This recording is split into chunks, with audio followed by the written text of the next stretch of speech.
So, Amelia, quick question. Are you ready for today's episode? Haha, I was born ready. This topic makes me excited. That sounds serious. Hello, everyone. Welcome back to Learning English Studio. Hi everyone, I'm Amelia. And I'm James. Today's topic is simple but very powerful for your English. Yes, but before we start, please subscribe, like, and share this podcast. It really helps us keep making content for you. Okay, Amelia, shall we start? Yes, let's go. Today we're going to talk about something that we all think about every day, the future. More specifically, how to talk about tomorrow in English. This is such a practical skill that you'll use in so many situations. Absolutely. Think about how many times someone asks you, "What are you doing tomorrow?" Or, "Do you have any plans for tomorrow?"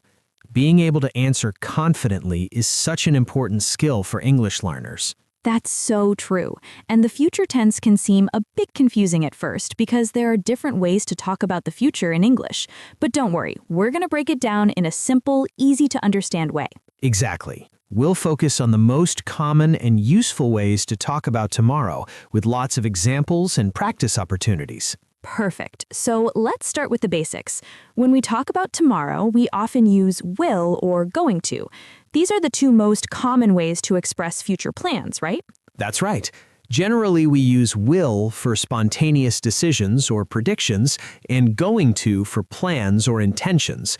For example, if someone says, "I'm cold," you might respond, "I'll close the window." That's a spontaneous decision. That's a great example. And if you say, "I'm going to visit my grandmother tomorrow," that shows it's a plan you've already made. Exactly. And I think it's helpful to know that in casual conversation, people often use the present continuous to talk about future plans too, like, "I'm meeting my friends tomorrow," instead of, "I will meet my friends tomorrow." That's such an important point. The present continuous for future plans is very common in natural English conversation. It makes your speech sound more fluent and natural. Absolutely. And we also use the simple present for scheduled events, like, "My class starts at 9 a.m. tomorrow," or "The train leaves at 7:30 p.m. tomorrow." That's so true. So we have four main ways to talk about tomorrow: will, going to, present continuous, and simple present. That might sound like a lot, but once you understand when to use each one, it becomes much easier. Exactly. And today, we'll practice all of these with lots of examples and simple questions and answers. Perfect. So let's start with some simple questions and answers about tomorrow. James, what are you going to do tomorrow morning? Well, tomorrow morning, I'm going to wake up at 7 a.m. as usual. Then I'm going to take a shower and get ready for work. After that, I'm going to have breakfast, probably toast and coffee like I usually do. That sounds like a typical morning routine. I noticed you used going to for all your plans. You could also say, "I'll wake up at 7 a.m." or "I'm waking up at 7 a.m., right? That's right. "I'm going to wake up" shows it's my intention or plan. "I'll wake up" could sound more like a decision or promise to myself. And "I'm waking up" makes it sound more definite, like it's already arranged. That's such a clear explanation. What about you, Amelia? What are your plans for tomorrow morning? Tomorrow morning, I'm meeting a friend for breakfast at 8 a.m. We're going to try that new cafe that just opened downtown. After breakfast, I'm going to the dentist for a checkup at 10 a.m. Oh, that sounds like a busy morning. I noticed you used "I'm meeting" and "I'm going," both present continuous for definite plans, and you used "I'm going to research" for your intention. That's right. These are all activities I've planned, so the present continuous and going to feel most appropriate. Let's move on to the evening. What are your plans for tomorrow evening, James? Tomorrow evening, I'm going to cook dinner at home. I'm thinking of making pasta with a creamy mushroom sauce. After dinner, I'll probably watch a movie on Netflix. I haven't decided which one yet, so I'll choose tomorrow. That sounds like a cozy evening. I noticed you used "I'm going to cook" for your plan, "I'm thinking of making" for something you're considering, and "I'll probably watch" and "I'll choose" for spontaneous decisions you'll make tomorrow. Exactly. It's interesting how we can use different forms even within the same description of our evening, depending on how definite each activity is. That's so true. What about you, Amelia? What are your plans for tomorrow evening? Tomorrow evening, I'm going to my Spanish class. It starts at 6:30 p.m. and ends at 8 p.m. After class, I'm meeting some classmates for a drink. We're going to practice our Spanish conversation skills. That sounds like a fun evening. I noticed you used I'm going to for your plan, it starts for the scheduled class, and I'm meeting for the arrangement with your classmates. That's right. These are all planned activities, so these forms work best. I think it's helpful for our listeners to hear these different forms used in natural conversation. Absolutely.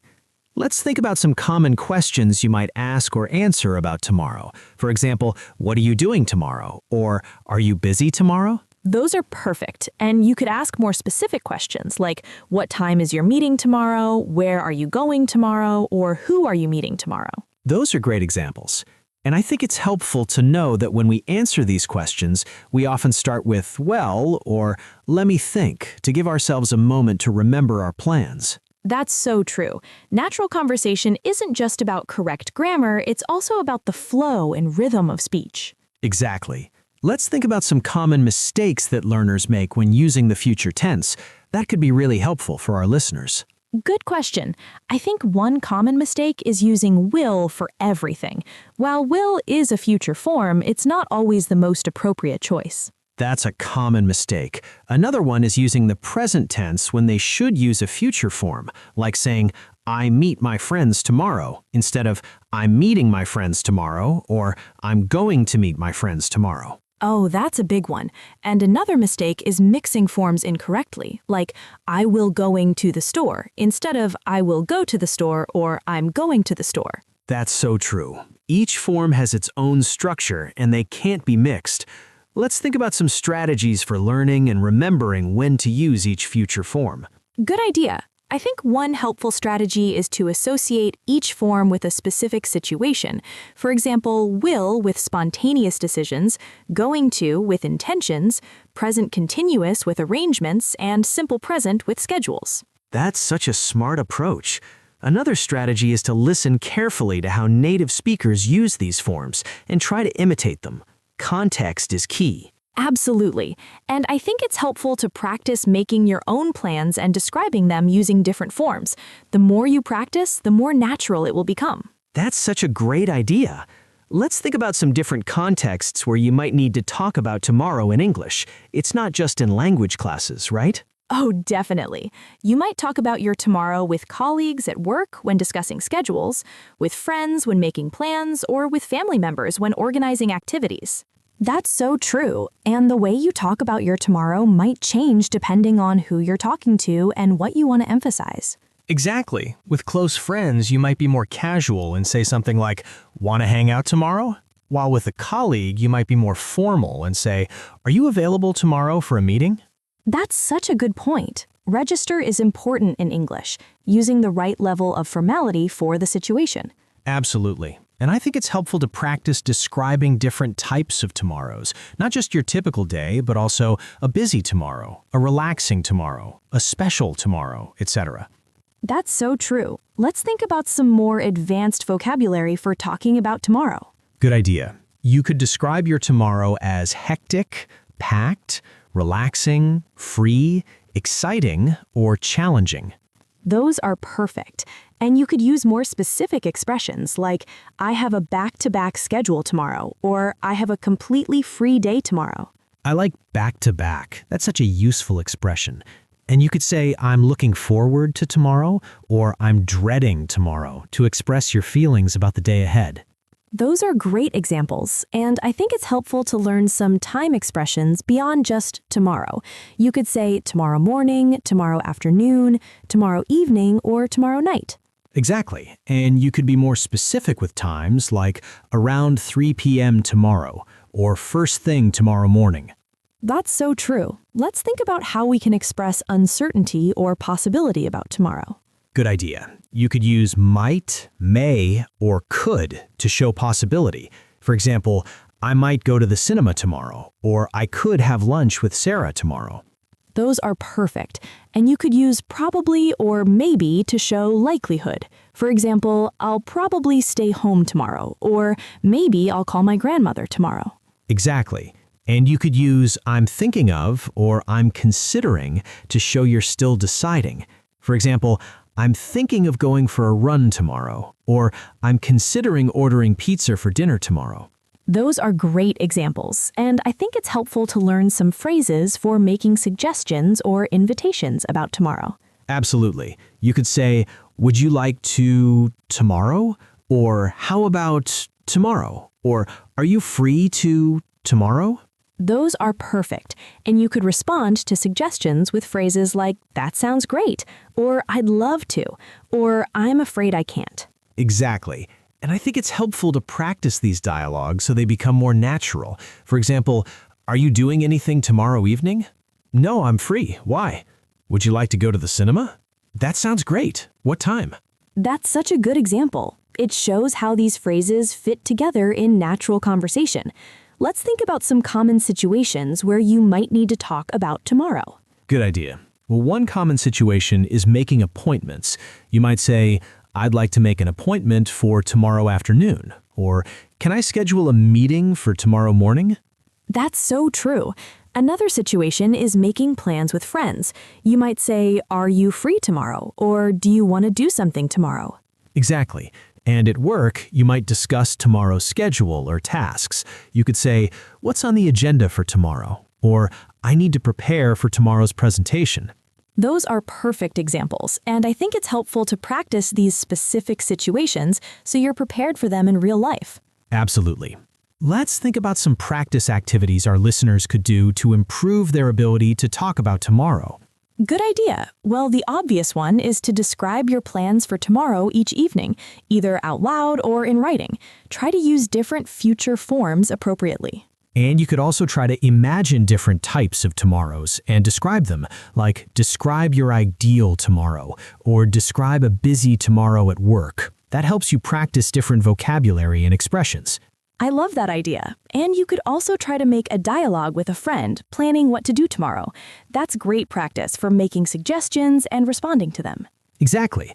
And for more advanced learners, you could try to write a short story or a blog post about an imagined tomorrow. That's a great way to practice descriptive language and future tenses. Those are all fantastic suggestions. I think the key is to make it relevant and personal to you. If you're talking about something that matters to you, you'll be more motivated to learn the language to express it. Absolutely. And don't be afraid to make mistakes. Every mistake is an opportunity to learn and improve. That's how we all learn, isn't it? That's so true. I think it's helpful to remember that even native speakers sometimes hesitate or change their plans when they're talking about the future. The future is inherently uncertain, and our language reflects that. Exactly. The goal is communication, not perfection. As long as people can understand what you're trying to say about your tomorrow, you're succeeding. That's such an important perspective. Let's think about some cultural differences in how people talk about the future. That could be really interesting for our listeners. Oh, definitely. In some cultures, people make very specific plans far in advance, while in others, plans might be more flexible and spontaneous. That's so true. And in some cultures, it's common to talk about future plans in detail, while in others, people might be more reserved about discussing the future. Exactly. And I think it's great for learners to be able to talk about their own cultural approaches to planning in English. It's a wonderful way to share and learn about different ways of life. Absolutely. And it's also interesting to think about how the concept of tomorrow might have different emotional associations in different cultures. For some, tomorrow might represent hope and opportunity, while for others, it might bring anxiety or uncertainty. That's such an interesting point, and it just goes to show that language is not just about grammar and vocabulary, it's also about culture, emotions, and ways of thinking. That's so true. Well, James, we've covered so much ground today, from basic future tense forms to advanced vocabulary, from common mistakes to learning strategies. We really have, and I hope our listeners have found it helpful and inspiring. Remember, talking about your tomorrow is such a practical and useful skill in English. Absolutely. And it's a great way to make plans, connect with people, and organize your life.